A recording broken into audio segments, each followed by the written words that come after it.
Madame Langlois, votre fille n'a pas survécu aux complications. Ces mots-là, je les entends encore. Chaque nuit, chaque matin. Ils sont gravés dans ma poitrine comme une cicatrice qui ne guérit jamais. Je m'appelle Colette Langlois. J'ai 62 ans. Et ce soir, 2 ans après cette nuit terrible, je me décide enfin à raconter ce qui s'est vraiment passé. Pas pour me justifier, pas pour demander pardon, mais parce que le silence pèse trop lourd et que peut-être, quelque part, une mère comprendra ce que j'ai mis tant de temps à comprendre moi-même. Tout a commencé un soir de septembre, un mardi. Il était 22 heures passées. J'étais dans mon salon, à Neuilly, un verre de tisane à la main. La télévision murmurait doucement. Dehors, la pluie cognait contre les vitres. Et puis mon téléphone a vibré. Adrien, mon gendre, le mari de ma fille Estelle. J'ai décroché immédiatement. « Madame Langlois !» Sa voix tremblait. Ce n'était pas une voix d'homme, c'était une voix brisée, étranglée par quelque chose de terrible. « Madame, il y a eu des complications. Estelle, elle n'a pas survécu. Le monde s'est arrêté. Je n'ai pas crié. Je n'ai pas pleuré. Mon corps tout entier s'est figé. Mes doigts se sont crispés sur le téléphone. Ma bouche s'est ouverte, mais aucun son n'est sorti. Adrien, qu'est-ce que tu me dis? Le parto. Il y a eu une hémorragie. Les médecins ont tout essayé. Je suis désolée, je suis tellement désolée. J'ai raccroché. Ou peut-être que c'est lui. Je ne sais plus. Je me suis levée. J'ai attrapé mon manteau, mon sac. Mes mains tremblaient tellement que j'ai fait tomber mes clés 2 fois avant de réussir à les ramasser. Dans mon sac, j'ai senti sous mes doigts cette vieille photo que je garde toujours avec moi. Une photo d'Estelle enfant. 5 ans, robe blanche, sourire timide. Je l'ai serrée contre ma poitrine, comme si ce geste pouvait ramener ma fille. 20 minutes plus tard, j'étais devant la clinique privée de Levallois.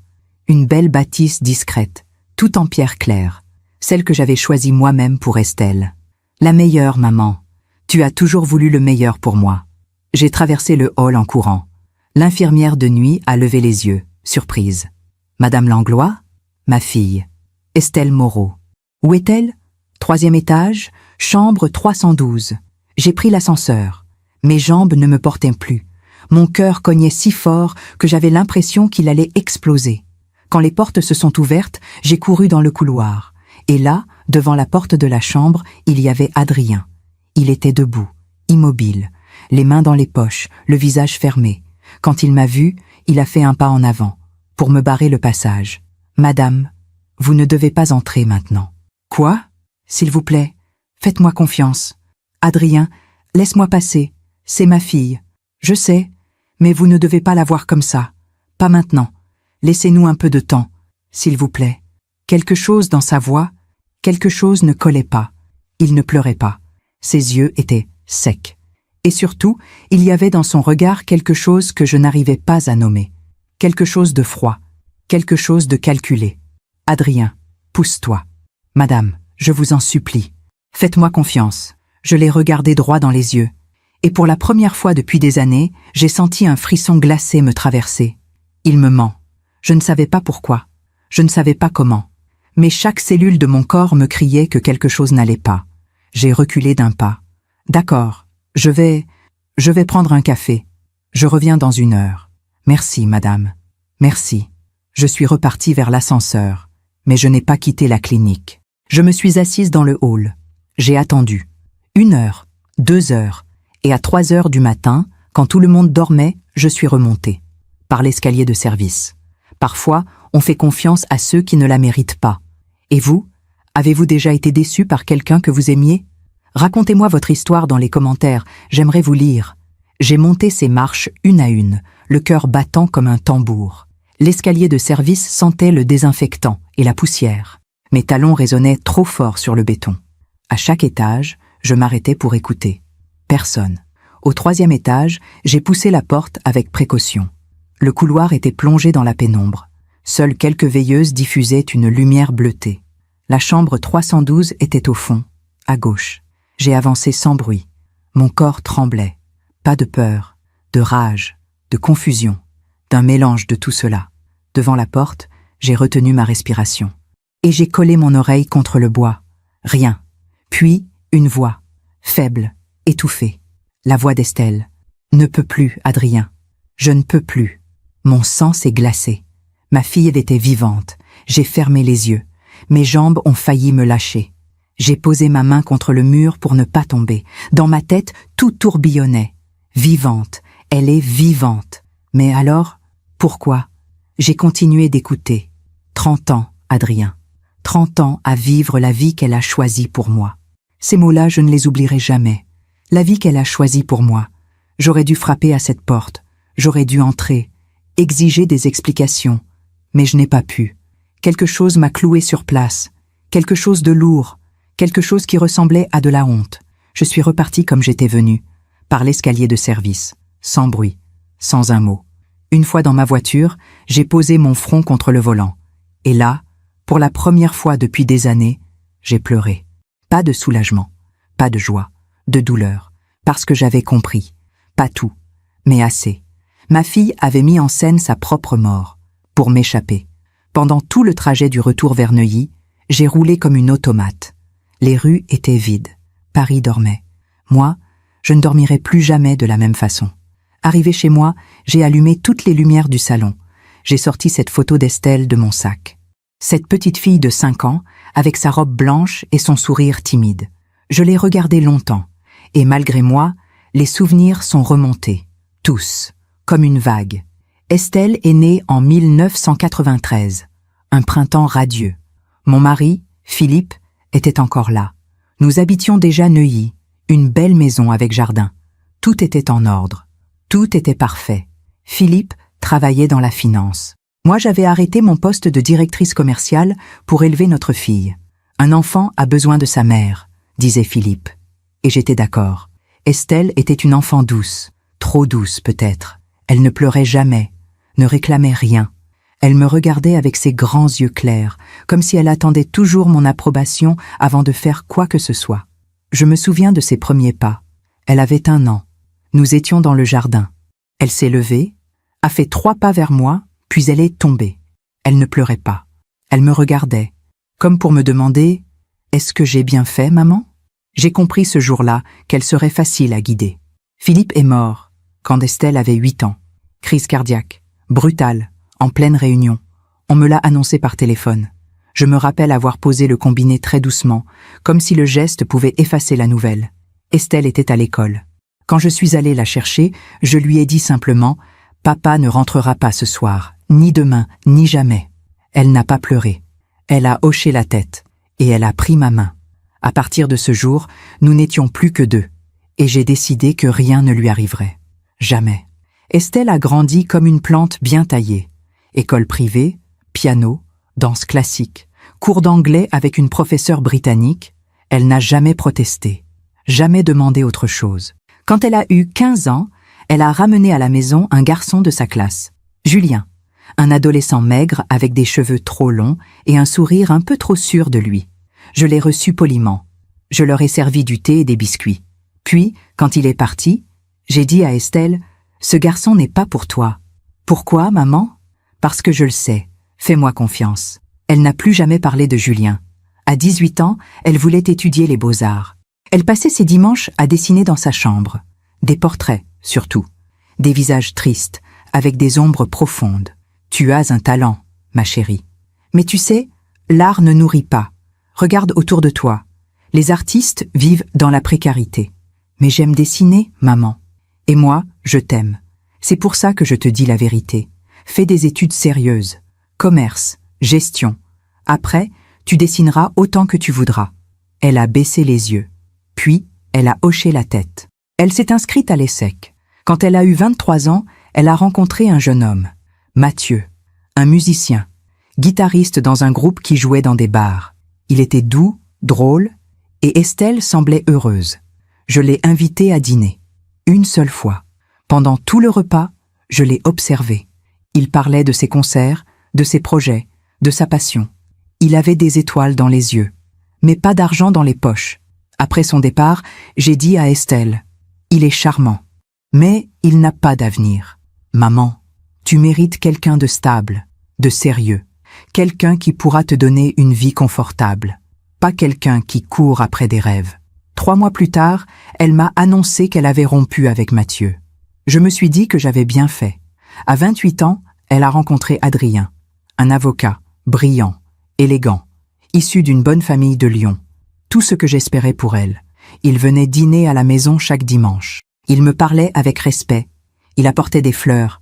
Il demandait mon avis sur tout. « Madame Langlois, que pensez-vous de ce vin ?»« Madame Langlois, Estelle m'a dit que vous aimiez l'opéra. Nous avons réservé pour Traviata samedi prochain. » Oui, Adrien savait comment me plaire. Ils se sont mariés en juin 2022. Une cérémonie magnifique à Versailles, 150 invités, robe sur mesure. Tout était parfait. Ce jour-là, en regardant Estelle marcher vers l'hôtel, j'ai pensé « Voilà, j'ai réussi. Elle est en sécurité. » Mais en y repensant aujourd'hui, dans ce salon silencieux, avec cette photo d'enfant dans les mains, je comprends enfin. Elle ne marchait pas vers l'hôtel. Elle marchait vers une cage. Et c'est moi qui en tenais la clé. Pendant que je raconte tout cela, je me demande d'où vous m'écoutez. Écrivez le nom de votre ville en commentaire. Cette nuit-là, je n'ai pas dormi. Je suis restée assise dans mon fauteuil. Cette photo d'Estelle, posée sur mes genoux, à regarder les lumières de Paris s'éteindre une à une. Au petit matin, mon téléphone a vibré. Un message d'Adrien. « Madame Langlois, je suis désolée pour hier soir. Tout s'est passé si vite. Estelle repose maintenant. Les obsèques auront lieu vendredi. Je vous tiendrai informé. » J'ai relu ce message 10 fois. Chaque mot était calculé, froid, impersonnel. Les obsèques. Il allait jusqu'au bout de cette mascarade. J'aurais dû répondre. J'aurais dû l'appeler. Hurler. Exiger la vérité. Mais quelque chose m'en empêchait. Une voix intérieure me disait « Attends, observe, comprends d'abord. » Alors j'ai fait ce que je fais toujours quand je ne sais plus où j'en suis. J'ai repensé au début. Après leur mariage en juin 2022, Estelle et Adrien se sont installés dans un appartement du 16e arrondissement. Un 3 pièces lumineux avec vue sur le Trocadéro. Je les avais aidés pour la compte. C'est normal, ma chérie. Une mère aide sa fille. Les premiers mois, tout semblait aller bien. Estelle venait déjeuner chez moi tous les mercredis. Nous parlions de tout et de rien. Enfin, surtout de moi. De mes projets, de mes sorties, de mes amis. Elle écoutait, souriait, hochait la tête. Mais en y repensant aujourd'hui, je réalise qu'elle ne racontait presque rien d'elle-même. Un mercredi d'octobre 2022, elle est arrivée avec une mine différente, fatiguée, les traits tirés. « Tu es malade, ma chérie ?»« Non, maman. Juste un peu fatiguée. Le travail. » Elle travaillait dans une agence de communication. Un poste que j'avais trouvé pour elle, grâce à une relation. Un bon poste, stable, bien payé. « Tu travailles trop, tu devrais lever le pied. » Peut-être. Elle a picoré dans son assiette, à peine touché le dessert. Puis elle est partie plus tôt que d'habitude. Adrien m'attend. On a rendez-vous chez le médecin. Rien de grave? Non, non, juste un contrôle. Elle a embrassé ma joue, et je me souviens d'avoir pensé, elle sent différent. Pas son parfum habituel, quelque chose de plus doux, presque fade. En novembre, elle a arrêté de venir le mercredi. Elle disait avoir trop de travail, trop de réunions, trop de tout. Nous parlions au téléphone, brièvement. Toujours elle qui raccrochait en premier. « Pardon, maman, j'ai une autre ligne. »« Pardon, maman, Adrien m'appelle. »« Pardon, maman, je suis fatiguée. »« Pardon, pardon, pardon. » Ce mot revenait sans cesse. Et puis un soir de décembre, elle m'a annoncé la nouvelle, par téléphone, pas en face. « Maman, je suis enceinte. » J'ai crié de joie. J'ai pleuré. J'ai dit que c'était merveilleux, que j'allais être grand-mère, que tout était parfait. « Tu es contente, ma chérie ?» Un silence. « Oui, maman, je suis contente. » Mais sa voix ne l'était pas. Sa voix était plate, éteinte. Adrien est fou de joie. On va commencer à préparer la chambre du bébé. Bien sûr, je vais t'aider. On ira ensemble choisir les meubles, les couleurs, tout. Merci, maman. Encore ce mot. Merci. Mais il sonnait creux. En janvier 2023, je suis allée chez eux pour voir la fameuse chambre du bébé. Adrien m'a ouvert, souriant, chaleureux. « Madame Langlois, entrez, entrez. Estelle est dans la chambre. » Je suis entrée. L'appartement sentait la peinture fraîche. Adrien m'a guidée vers une petite pièce au fond du couloir. Estelle était là, debout devant un mur blanc, un pinceau à la main. « Bonjour, maman. » Elle s'est retournée. Son ventre commençait à s'arrondir. Elle portait un vieux pull trop grand. Ses cheveux étaient attachés n'importe comment. « Tu peins toi-même? Mais pourquoi? On aurait pu faire venir quelqu'un? J'aime bien le faire, ça me détend. Mais dans ton état? Je vais bien, maman. » J'ai regardé le mur. Elle avait commencé à peindre des formes, des oiseaux, des branches, un ciel. C'est joli. Mais tu sais, il existe des stickers magnifiques, plus simples, plus nets. Elle a baissé les yeux. Je préfère le faire moi-même. Comme tu veux, ma chérie. Mais je voyais bien qu'elle se crispait, qu'elle attendait que je parte. Adrien nous a servi du thé. Nous avons parlé de la grossesse, du prénom, du médecin, de la clinique. J'ai pris rendez-vous à Levallois, la meilleure clinique de la région.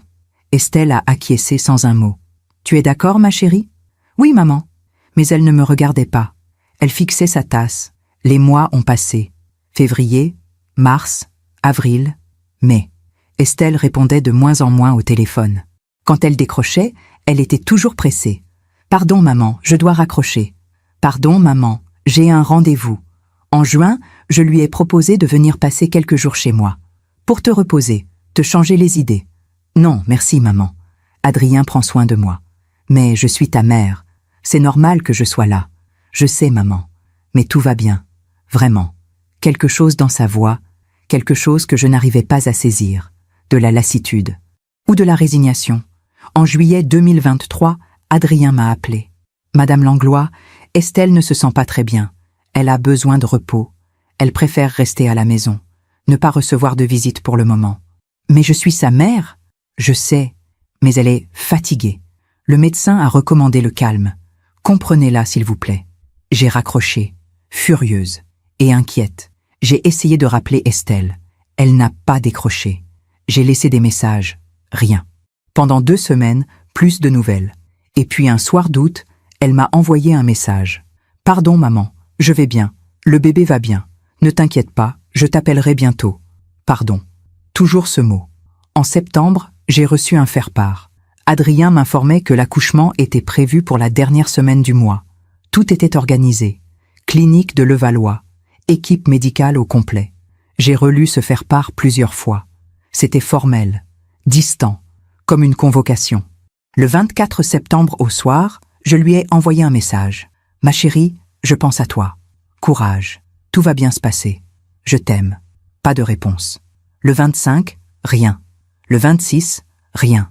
Et puis le 27 septembre, à 22h, ce coup de téléphone. « Madame Langlois, votre fille n'a pas survécu aux complications. » Assise dans mon salon, à l'aube de ce mercredi 28 septembre 2023, j'ai tout repassé dans ma tête. Les signes étaient là, tous.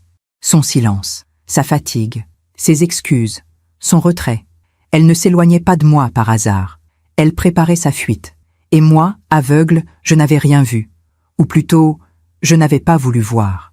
Ce mercredi matin, 28 septembre 2023, je me suis regardé dans le miroir de ma salle de bain. J'avais les yeux rouges, les traits tirés, les cheveux en désordre. Je ressemblais à une femme qui venait de perdre sa fille. Mais je savais la vérité. Ma fille était vivante, quelque part, cachée, et elle ne voulait plus de moi dans sa vie. J'aurais dû être soulagée, j'aurais dû être heureuse, mais tout ce que je ressentais, c'était une douleur sourde, une douleur qui ne venait pas de la perte, mais de la compréhension. Elle a préféré mourir plutôt que de me dire non. J'ai passé la journée à tourner en rond dans ma maison. Je ne savais pas quoi faire. Appeler Adrien, retourner à la clinique, confronter Estelle. Non, quelque chose me retenait. Une peur, une honte, une intuition que si j'agissais maintenant, je perdrais tout définitivement.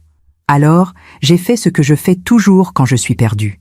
J'ai essayé de comprendre, de remonter le fil, de trouver le moment exact où tout a basculé. Et pour cela, il fallait que je regarde en arrière, bien plus loin que septembre, bien plus loin que la grossesse. Il fallait que je regarde toutes ces années où j'ai cru bien faire. Estelle avait 16 ans quand elle a commencé à se dessiner elle-même. C'était en 2009. Je m'en souviens parce que c'était l'année de la crise financière. Mes placements avaient chuté. J'étais anxieuse, tout le temps. Un soir, je suis entrée dans sa chambre sans frapper. Elle était assise à son bureau, un carnet devant elle. Elle dessinait. « Qu'est-ce que tu fais ?» Elle a sursauté, refermé le carnet d'un geste vif. « Rien, maman. Mes devoirs. Montre-moi. Non, c'est personnel. Estelle. Montre-moi. Elle a baissé les yeux, ouvert le carnet. À l'intérieur, des dizaines de portraits. D'elle. Toujours elle. Mais différente.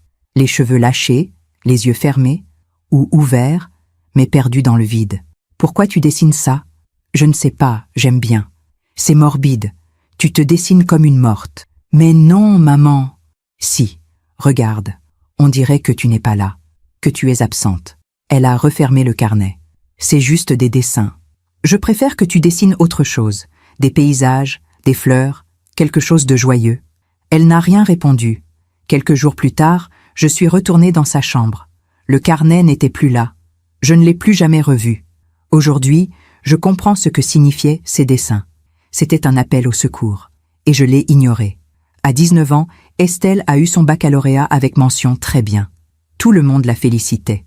Moi, la première. Tu vois? Tous ces efforts ont payé. Tu vas pouvoir aller où tu veux. Oui, maman. Tu as déjà réfléchi à ton orientation? Un silence. J'aimerais bien essayer les beaux-arts. On en a déjà parlé, ma chérie. Je sais, mais... Mais quoi? Tu veux finir comme ces artistes qui vivent dans des studios minuscules et qui vendent leurs toiles au marché aux puces? Non, mais... Alors fais des études sérieuses. Après, tu feras ce que tu veux. Mais d'abord, assure ton avenir. Elle a hoché la tête. Encore une fois. En septembre 2012, elle est entrée à l'ESSEC. École de commerce, filière gestion et management. Elle rentrait chaque week-end. Elle ne parlait jamais de ses cours, jamais de ses amis. Ça se passe bien, ma chérie? Oui, maman. Tu t'es fait des amis? Oui. Tu sors un peu? Un peu. Toujours les mêmes réponses. Courtes, neutres. Je me disais qu'elle était sérieuse, concentrée, que c'était bien. Mais en vérité, elle s'éteignait. En 2015, elle a obtenu son diplôme. J'étais si fière. J'ai organisé une grande fête à la maison. Tous mes amis étaient là. Ils la félicitaient. Elle souriait, poliment. Alors, Estelle, quels sont tes projets? Je cherche un poste en communication. Parfait. Avec ton profil, tu vas trouver facilement? Elle hochait la tête, souriait, disait merci. Mais le soir, quand tout le monde est parti, je l'ai trouvée dans le jardin, assise sur le banc, seule, le regard perdu. Tu ne viens pas te coucher? Si, maman, j'arrive. Tout va bien? Oui, tout va bien. Mais sa voix tremblait. J'aurais dû m'asseoir à côté d'elle. J'aurais dû lui demander ce qu'elle ressentait vraiment. Pas ce qu'elle pensait que je voulais entendre. Mais je ne l'ai pas fait. Parce que dans le fond, j'avais peur de la réponse.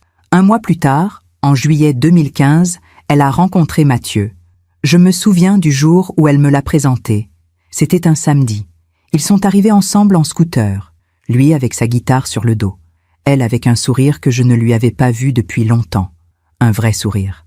Pendant le dîner, Mathieu parlait de sa musique, de ses concerts, de ses rêves. Il avait cette énergie brute, cette passion qui déborde.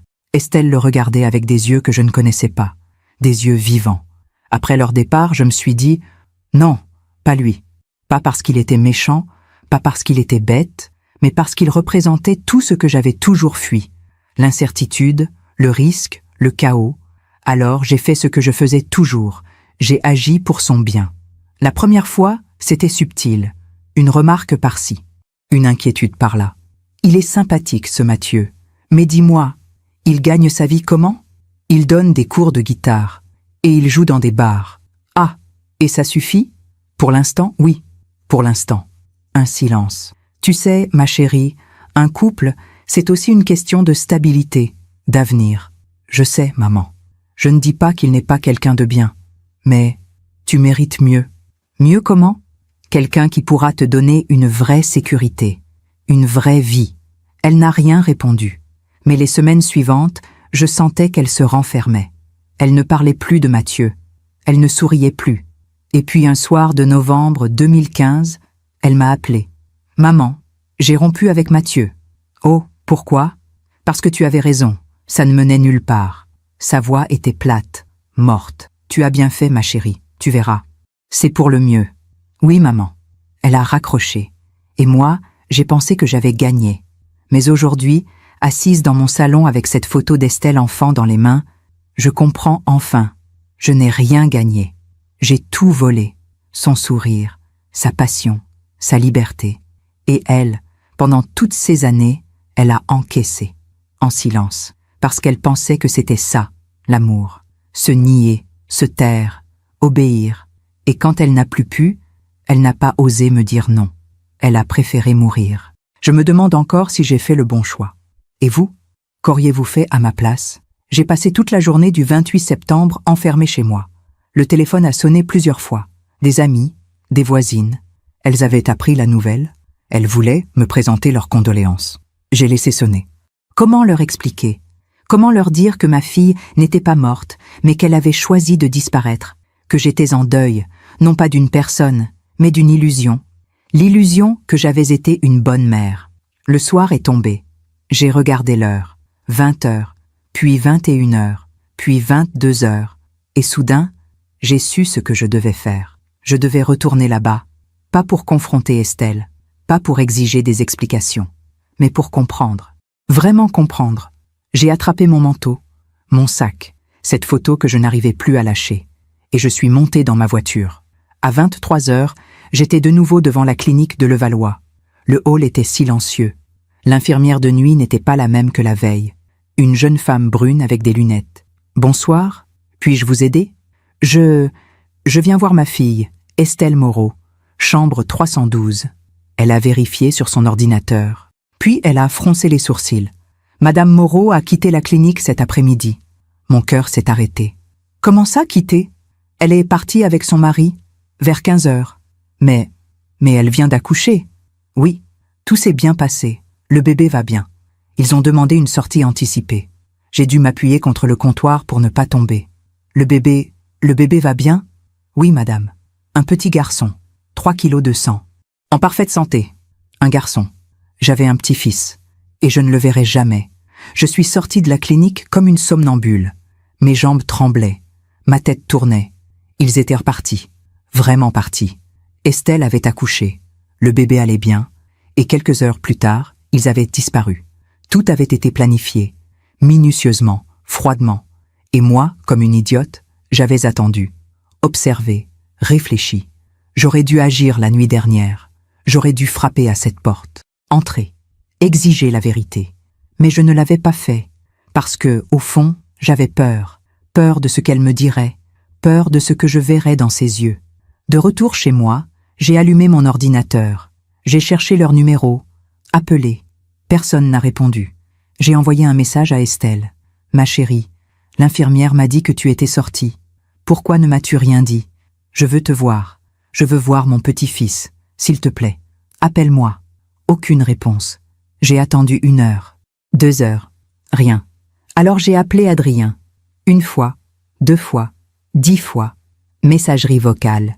« Bonjour, vous êtes bien sur le répondeur d'Adrien Moreau. Laissez un message. Adrien, c'est Colette. Je sais qu'Estelle va bien. Je sais que le bébé va bien. Je ne comprends pas ce qui se passe. Appelle-moi, s'il te plaît. » Mais je savais qu'il ne rappellerait pas. Les jours suivants ont été un cauchemar.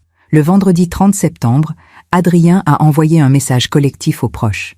C'est avec une immense douleur que nous vous informons du décès d'Estelle Moreau, survenu le 27 septembre lors de complications post-partum. Les obsèques auront lieu dans l'intimité familiale. Merci de respecter notre deuil.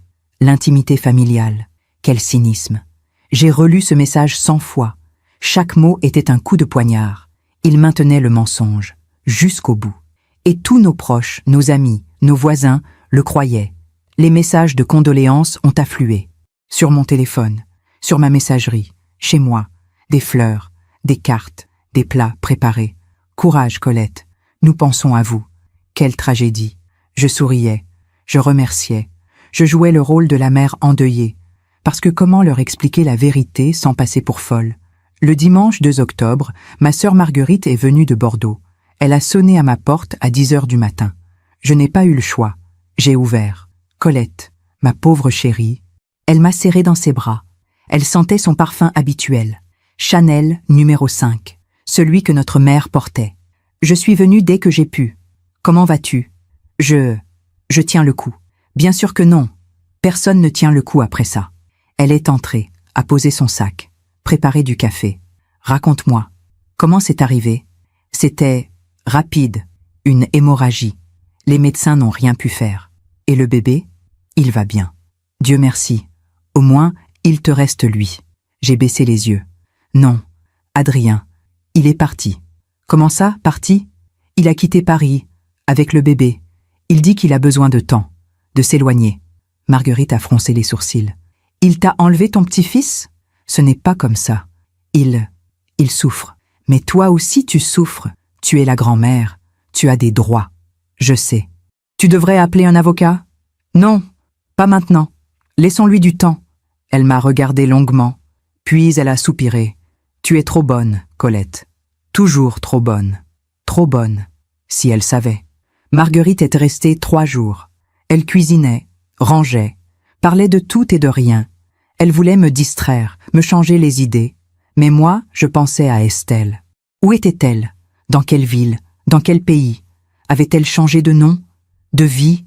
Son fils allait-il grandir en pensant que sa grand-mère maternelle était morte? Et moi, allais-je vivre le reste de ma vie avec ce mensonge? Le mercredi 5 octobre, Marguerite est repartie à Bordeaux. Je me suis retrouvée seule, vraiment seule. J'ai passé des heures à regarder cette photo d'Estelle.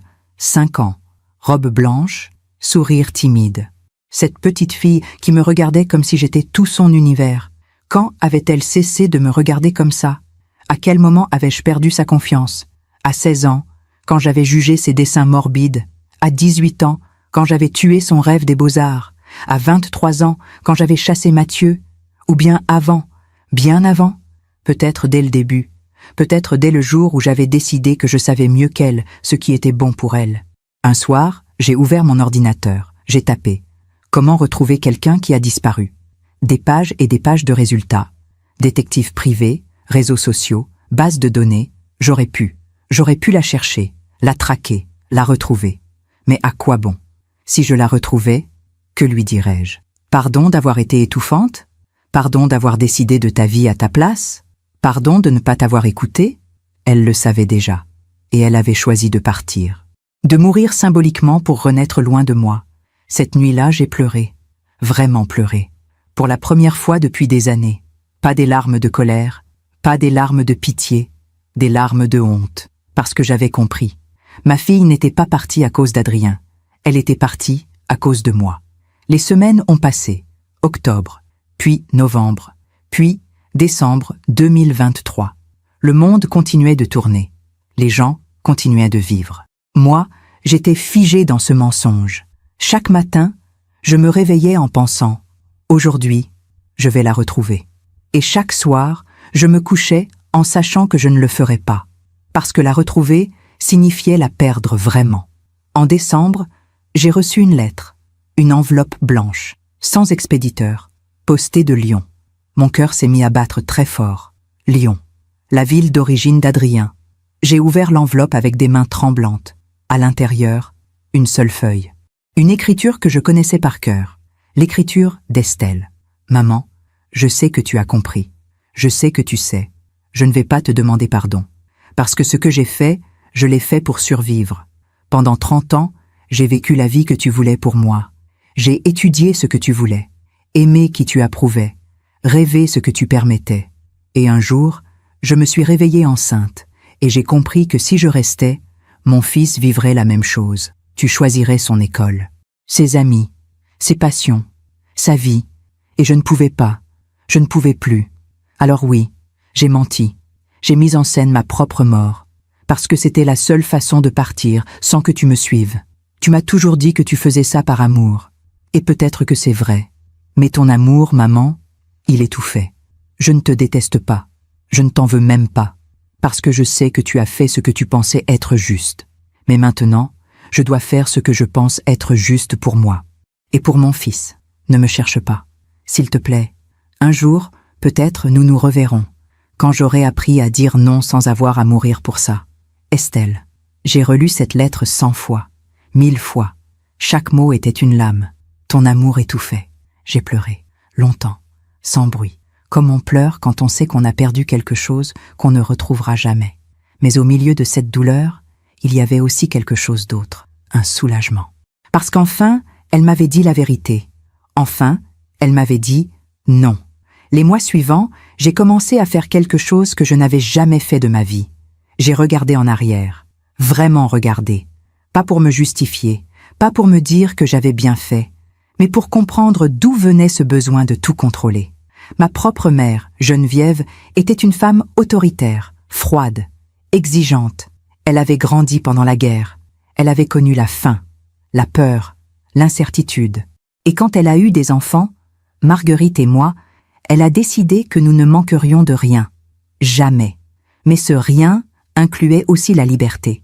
Nous devions être parfaites, polies, silencieuses, obéissantes. On ne contredit pas sa mère. On ne pleure pas pour un rien. On ne montre pas ses émotions. Marguerite a fini par se rebeller. À 18 ans, elle est partie étudier à Bordeaux.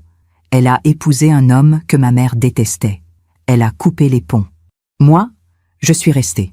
La fille sage, la fille parfaite. J'ai fait exactement ce que ma mère voulait. J'ai épousé Philippe, un homme respectable, stable, issu d'une bonne famille.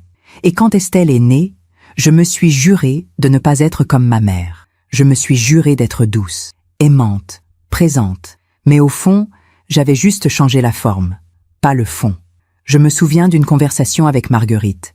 C'était en janvier 2024. Elle était venue passer le week-end. Nous étions assises dans mon salon. Elle buvait son thé. Moi, je fixais cette photo d'Estelle. Tu la regardes souvent? Oui. Tu penses à elle? Tout le temps.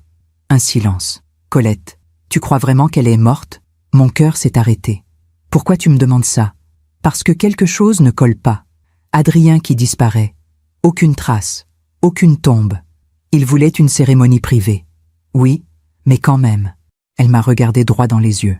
Si elle était vivante, si elle avait tout mis en scène, tu ferais quoi? J'ai baissé les yeux.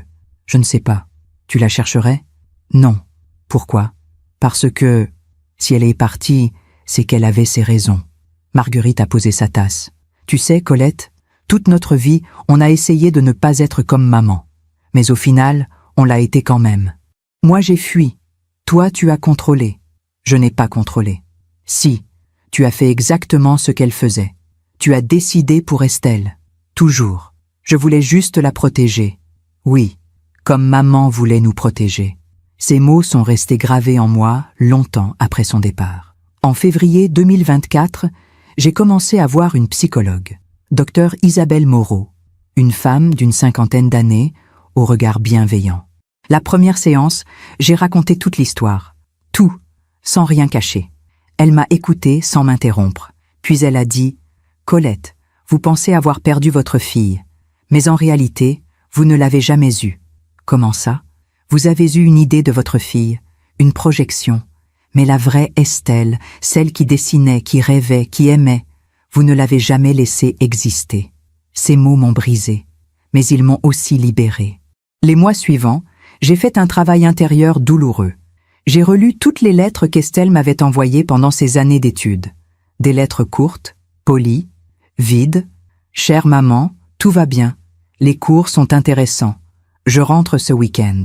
Bisous. » Jamais une émotion, jamais une confidence, jamais un « je » véritable.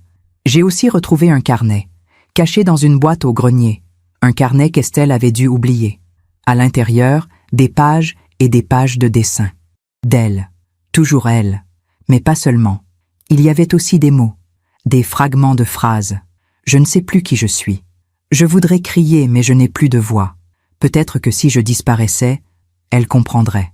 J'ai refermé le carnet. Et j'ai compris. Elle avait laissé des traces. Partout. Tout le temps. Mais je n'avais jamais voulu les voir. En juin 2024, j'ai pris une décision. J'ai écrit une lettre. À Estelle. Je ne savais pas où l'envoyer. Je ne savais même pas si elle la recevrait un jour. Mais je devais l'écrire. Ma chérie, j'ai reçu ta lettre. Et j'ai compris. Tu as raison. Surtout. J'ai voulu te protéger, mais je t'ai emprisonné. J'ai voulu t'aimer, mais je t'ai étouffé. J'ai cru savoir ce qui était bon pour toi, mais je ne t'ai jamais demandé ce que toi, tu voulais. Je ne te demande pas de me pardonner. Je ne te demande pas de revenir. Je veux juste que tu saches que je comprends maintenant. Et que si un jour tu veux me revoir, je serai là. Pas pour te dire quoi faire, pas pour te juger, juste pour t'écouter. Je t'aime. Et cette fois, c'est un amour qui te laisse libre. Maman. J'ai mis cette lettre dans une enveloppe. Je l'ai adressée à Adrien Moreau, Lyon. Sans autre précision. Peut-être qu'elle ne lui parviendrait jamais. Peut-être qu'Estelle la déchirerait sans la lire. Mais je l'avais écrite. Et c'était déjà un début. Après avoir posté cette lettre en juin 2024, j'ai attendu. Pas une réponse. Je n'espérais pas vraiment de réponse. Mais un signe. N'importe quoi qui me dirait qu'elle l'avait reçu. Qu'elle l'avait lu. Les jours sont passés. Les semaines. Les mois. Rien. Et pendant tout ce temps, j'ai continué mon travail intérieur. L'été 2024 a été étrange. Mes amis m'invitaient à déjeuner, à des vernissages, à des concerts. Elles voulaient me distraire, me sortir de mon deuil. Colette, il faut que tu vives. Estelle aurait voulu que tu vives. Je souriais, je hochais la tête, je les remerciais. Mais à chaque fois je pensais, si elle savait qu'Estelle était vivante quelque part, qu'elle avait un fils, que je ne les reverrais peut-être jamais, si elle savait que ce n'était pas un deuil ordinaire, c'était le deuil d'une relation qui n'avait jamais vraiment existé. En août, Marguerite m'a invité à Bordeaux. Une semaine, pour changer d'air. J'ai accepté. Sa maison était lumineuse, pleine de vie. Ses 2 enfants, mes neveux, étaient là avec leurs propres enfants. Des rires, des cris, du désordre. Le premier soir, nous étions toutes les 2 sur la terrasse. Le soleil se couchait. Marguerite fumait une cigarette. Moi, je buvais un verre de vin blanc. Tu sais, Colette, je t'envie. Pourquoi? Parce que tu as eu le courage de regarder en face ce que tu avais fait. Moi, j'ai juste fui. Tu n'as rien fait de mal. Si, j'ai laissé mes enfants se débrouiller seuls, parce que j'avais trop peur de devenir comme maman. Résultat, ils ont grandi en pensant que je m'en fichais. Mais ils sont là, avec toi. Oui, mais ça m'a pris des années. Des excuses, de la thérapie. Elle a écrasé sa cigarette.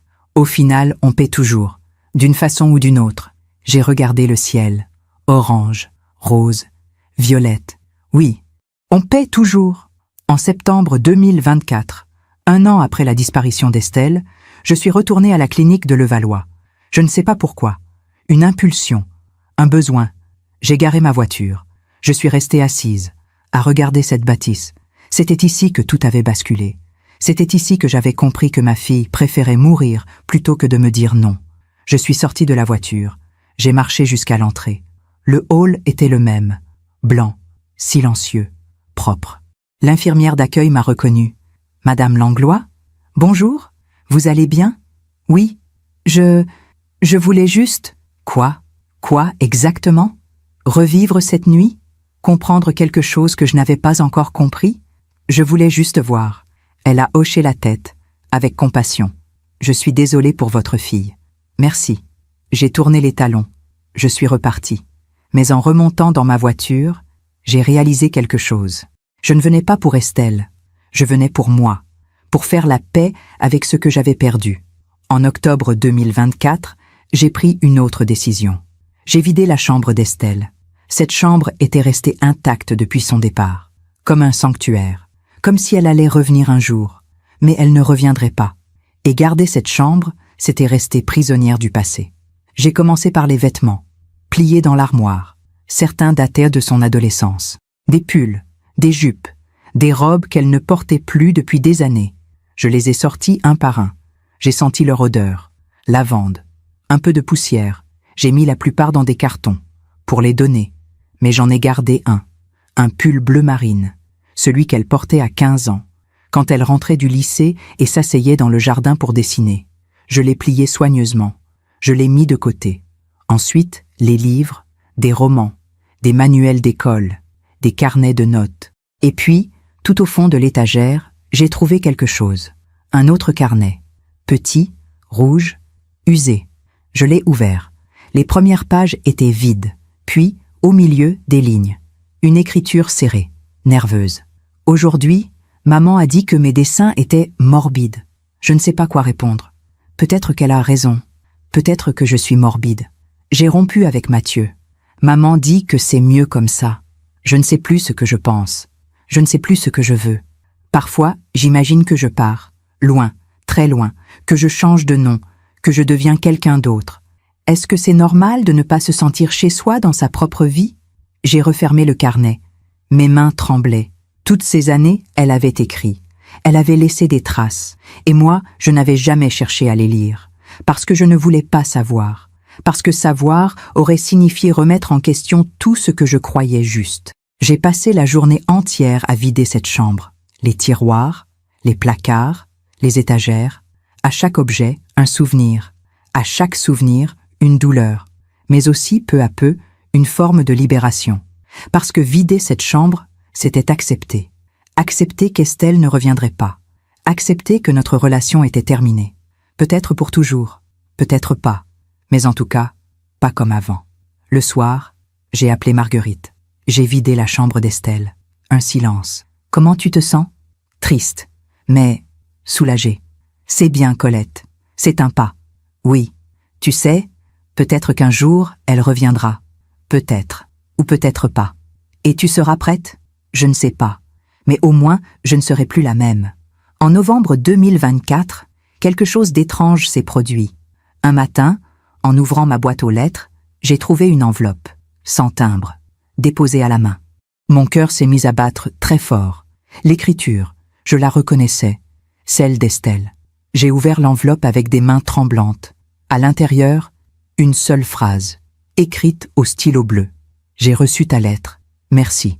Rien d'autre. Pas de signature, pas d'adresse, pas de date. Juste ces 5 mots. J'ai reçu ta lettre. Merci. Je me suis assise sur le canapé. J'ai relu cette phrase 10 fois, 20 fois. Elle avait reçu ma lettre. Elle l'avait lue. Et elle m'avait répondu. Pas avec des reproches, pas avec de la colère, juste avec un merci, un tout petit merci. Mais c'était déjà énorme. Ce soir-là, j'ai sorti cette vieille photo d'Estelle, celle que je portais toujours dans mon sac. Cette petite fille de 5 ans, robe blanche, sourire timide. Et pour la première fois depuis des mois, je ne l'ai pas regardée avec tristesse. Je l'ai regardée avec espoir. Peut-être qu'un jour, nous nous reverrions. Peut-être pas. Mais ce qui comptait, c'était que j'avais enfin compris.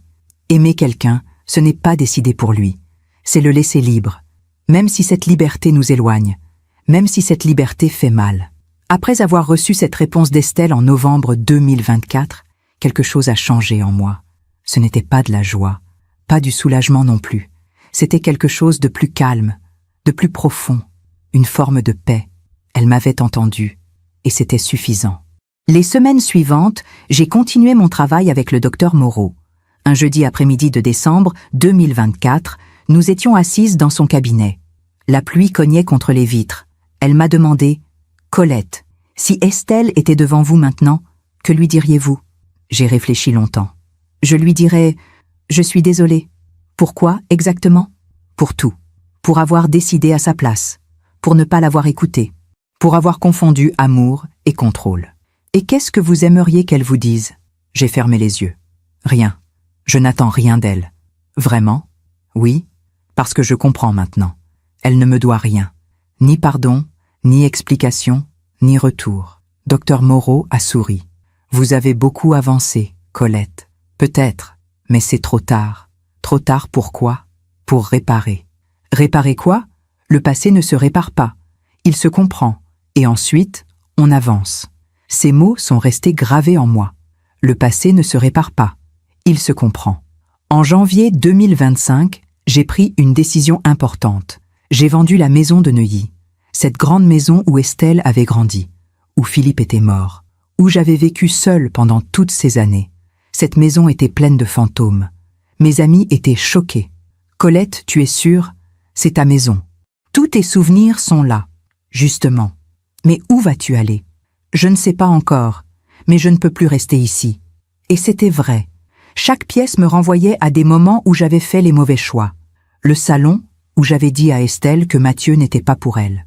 La cuisine, où j'avais insisté pour qu'elle étudie le commerce plutôt que les beaux-arts. Sa chambre, que je venais de vider, mais qui résonnait encore de son silence.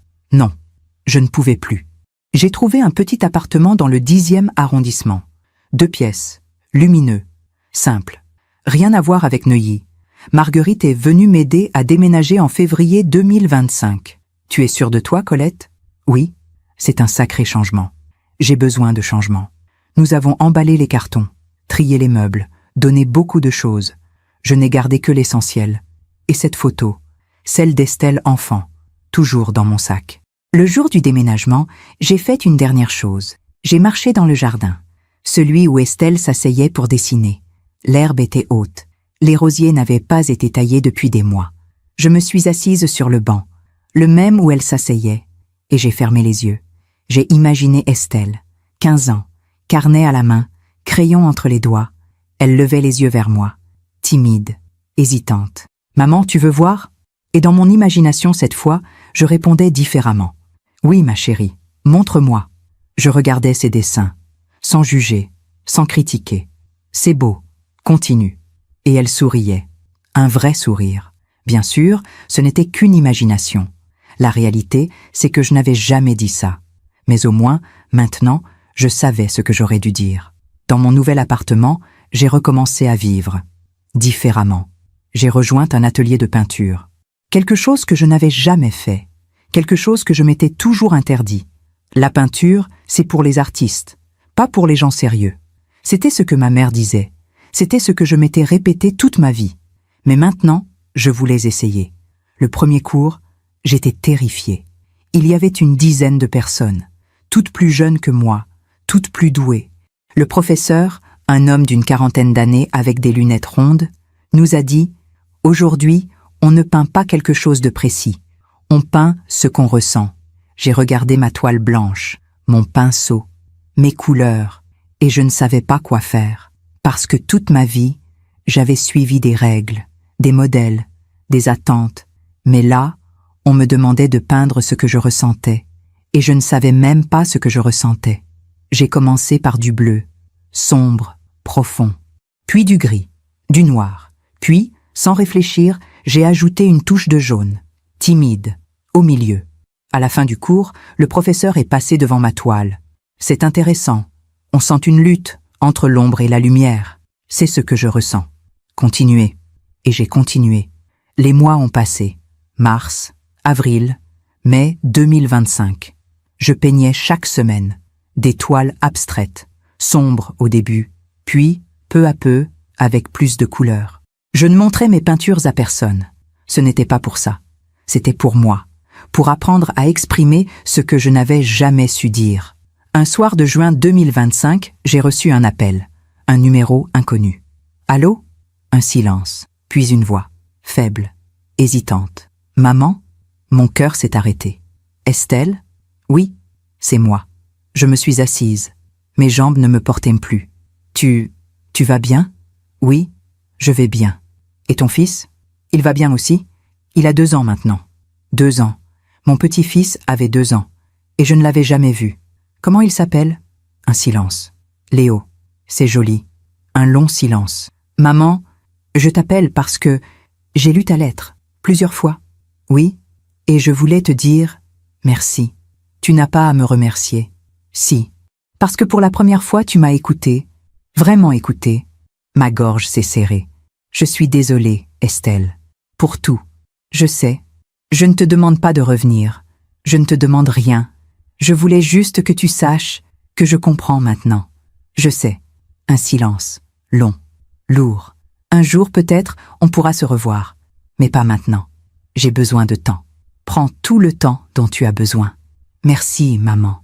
Je t'aime, ma chérie. Moi aussi, à ma façon. Et elle a raccroché. Je suis restée assise longtemps, le téléphone à la main. Elle avait appelé, elle m'avait parlé, elle m'avait dit qu'elle m'aimait, à sa façon. Ce n'était pas beaucoup, mais c'était déjà tout. Ce soir-là, j'ai sorti ma toile, celle que je peignais depuis des semaines, et pour la première fois, j'ai ajouté du blanc, beaucoup de blanc, de la lumière. Après cet appel de juin 2025, j'ai vécu dans un état étrange, entre espoir et acceptation. Estelle m'avait parlé. Elle m'avait dit qu'un jour, peut-être, nous nous reverrions. Mais elle avait aussi dit « pas maintenant ». Et j'ai respecté ça. Je n'ai pas rappelé. Je n'ai pas cherché à la joindre. Je n'ai pas insisté. Parce que pour la première fois de ma vie, j'avais compris quelque chose d'essentiel. Aimer quelqu'un, ce n'est pas le retenir, c'est le laisser partir. L'été 2025 a été le plus paisible que j'ai connu depuis des années. Je continuais mes cours de peinture, je voyais mes amis, je marchais dans Paris, je vivais, simplement, sans attendre, sans espérer. sans contrôler. Un matin d'août, en achetant du pain à la boulangerie de mon quartier, j'ai croisé une jeune femme avec un enfant. Un petit garçon de 2 ou 3 ans. Blond, les yeux clairs. Il riait, il courait. Sa mère lui courait après en souriant. « Léo, attends-moi !» Mon cœur s'est serré. Léo, comme mon petit-fils. J'ai regardé cette mère et cet enfant s'éloigner. Et j'ai pensé à Estelle. Quelque part, elle vivait ce moment. Elle courait après son fils. Elle riait. Elle était libre. Et moi, je n'en faisais pas partie. C'était douloureux, mais c'était juste. En septembre 2025, quelque chose d'inattendu s'est produit. J'ai reçu un appel de Marguerite. Sa voix était étrange, tendue. « Mais Colette, il faut que je te parle. Qu'est-ce qui se passe ? C'est maman. Mon sang s'est glacé. »« Quoi, maman ? » ?»« Elle est à l'hôpital. AVC. Grave. Geneviève avait 89 ans. Elle vivait seule dans sa maison de Versailles depuis la mort de mon père, il y a plus de 20 ans. Marguerite et moi n'avions jamais été très proches d'elle. Nous la voyions aux fêtes, aux anniversaires, par obligation plus que par envie. Mais là, c'était différent. Je suis partie pour Versailles le lendemain. Marguerite était déjà là. Nous sommes entrés dans la chambre d'hôpital ensemble. Geneviève était allongée, immobile, branchée à des machines, les yeux fermés. Le médecin nous a dit qu'elle ne se réveillerait probablement pas. Quelques jours, peut-être une semaine. Marguerite et moi avons passé cette semaine à l'hôpital, à tour de rôle, en silence. Un soir, j'étais seule avec Geneviève. Il était tard. L'hôpital était silencieux. Je la regardais. Son visage creusé, ses mains osseuses posées sur le drap blanc. Et pour la première fois, je l'ai vue différemment.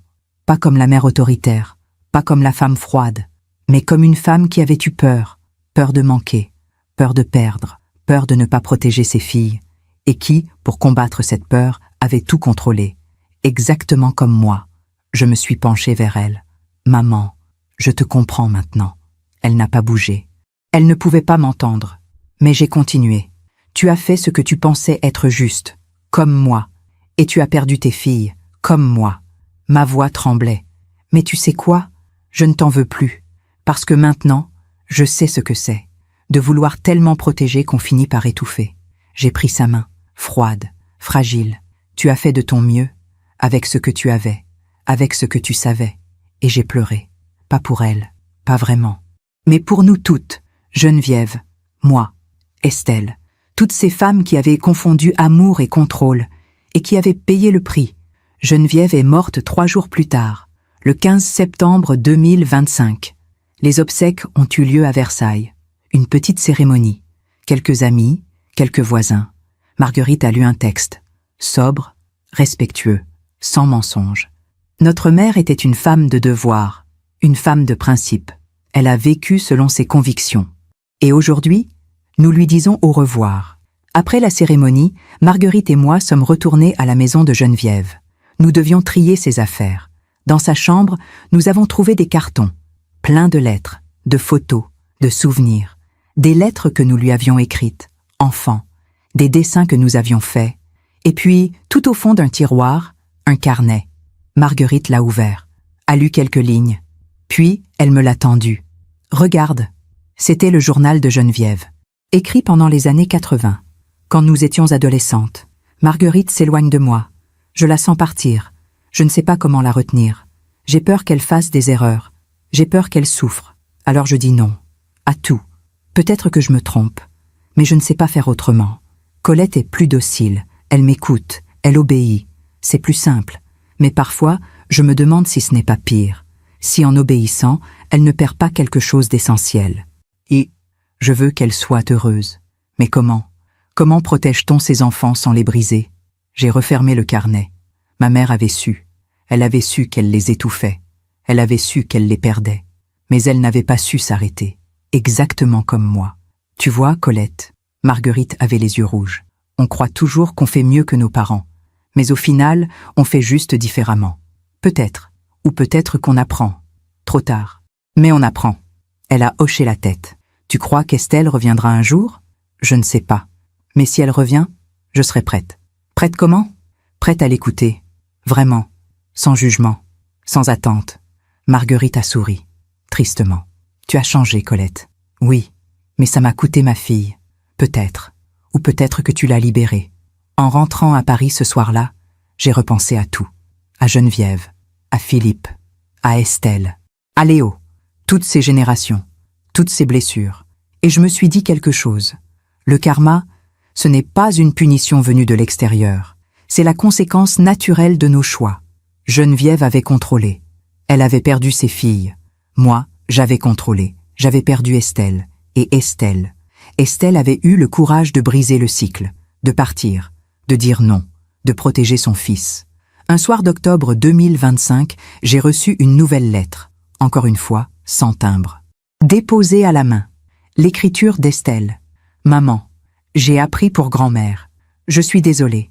Je sais que vous n'étiez pas proche, mais c'était ta mère. J'espère que tu vas bien. Léo grandit vite. Il commence à parler. Il dit maman, papa, encore. Un jour, je lui parlerai de toi. Pas de celle que tu étais, mais de celle que tu deviens. À bientôt, peut-être. Estelle.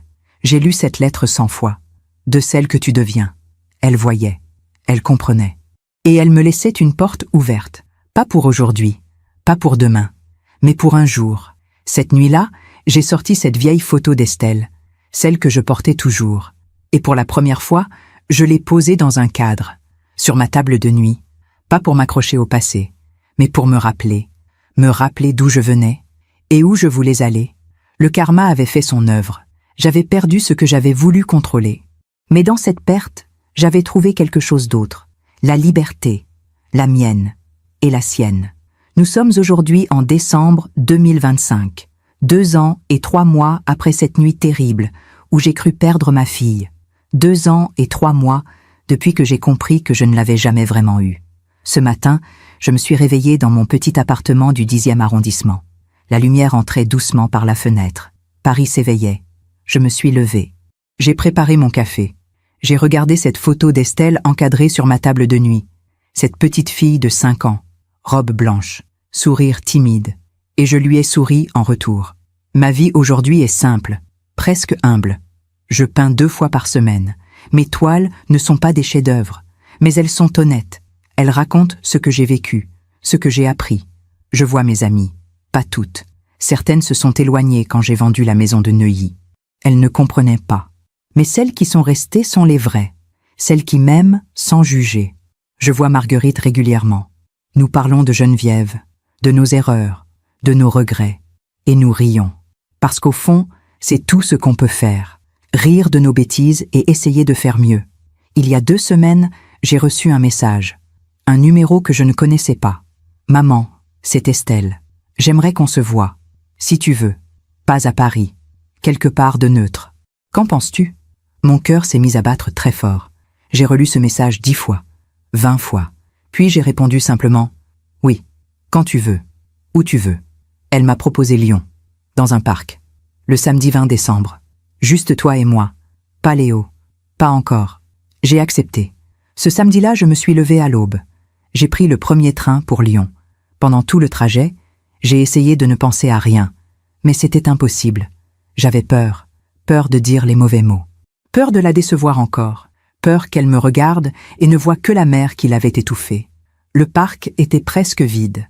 Un matin d'hiver, froid, sec. Je me suis assise sur un banc, comme elle me l'avait demandé, et j'ai attendu. 10 minutes plus tard, je l'ai vue. Elle marchait vers moi, lentement. Elle portait un long manteau beige, un bonnet de laine. Ses cheveux étaient plus longs qu'avant.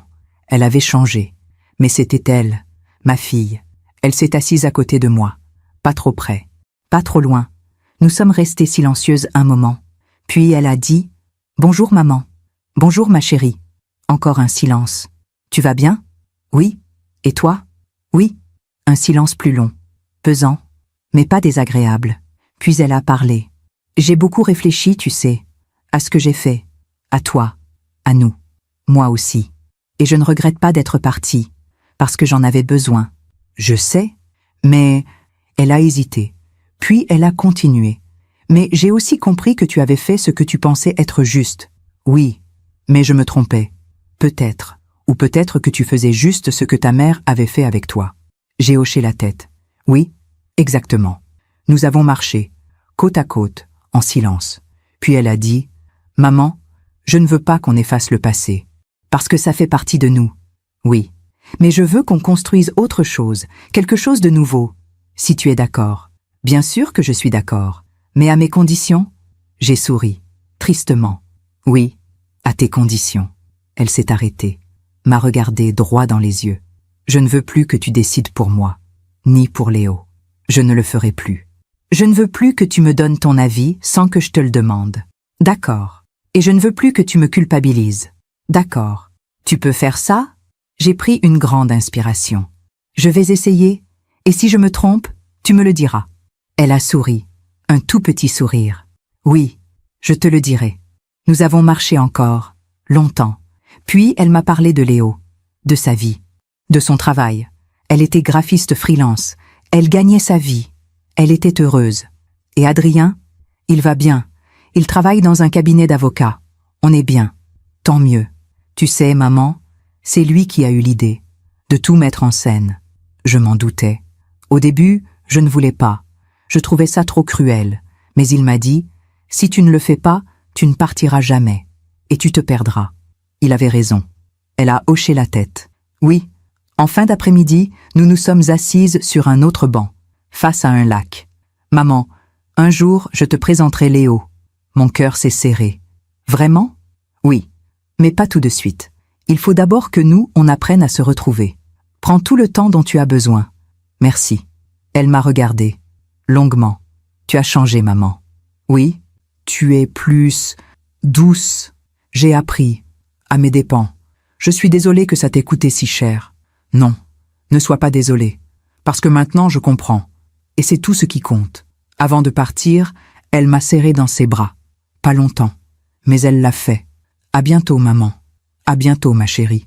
Et elle est partie. Dans le train du retour, j'ai regardé le paysage défiler. Les champs, les villages, le ciel gris. Et j'ai pleuré. Pas de tristesse, pas de regret, de gratitude. Parce que ma fille m'avait donné une seconde chance. Une chance de l'aimer autrement. Une chance d'être une meilleure mère. Même si c'était trop tard pour réparer le passé. Ce soir, de retour chez moi, j'ai sorti une toile, une nouvelle, et j'ai peint. Pas du bleu, pas du gris, pas du noir, mais du jaune, du rose, du blanc, de la lumière, beaucoup de lumière. Si je devais dire quelque chose à toutes les mères qui m'écoutent, ce serait ceci. Aimer, ce n'est pas protéger à tout prix, ce n'est pas décider, ce n'est pas contrôler. Aimer, c'est laisser libre, même si cette liberté nous éloigne. Même si cette liberté fait mal. Parce qu'au final, la seule chose qu'on puisse vraiment offrir à ceux qu'on aime, c'est la possibilité d'être eux-mêmes. Ma fille a dû mettre en scène sa propre mort pour que je comprenne ça. Et aujourd'hui, 2 ans plus tard, je peux enfin dire « Merci, Estelle. Merci de m'avoir forcé à me regarder en face. Merci de m'avoir appris que l'amour, le vrai, celui qui libère, c'est le seul qui vaille la peine. Je m'appelle Colette Langlois. J'ai 62 ans, et si mon histoire aide ne serait-ce qu'une femme à ouvrir les yeux, alors tout cela aura eu un sens. Merci de m'avoir écouté jusqu'au bout.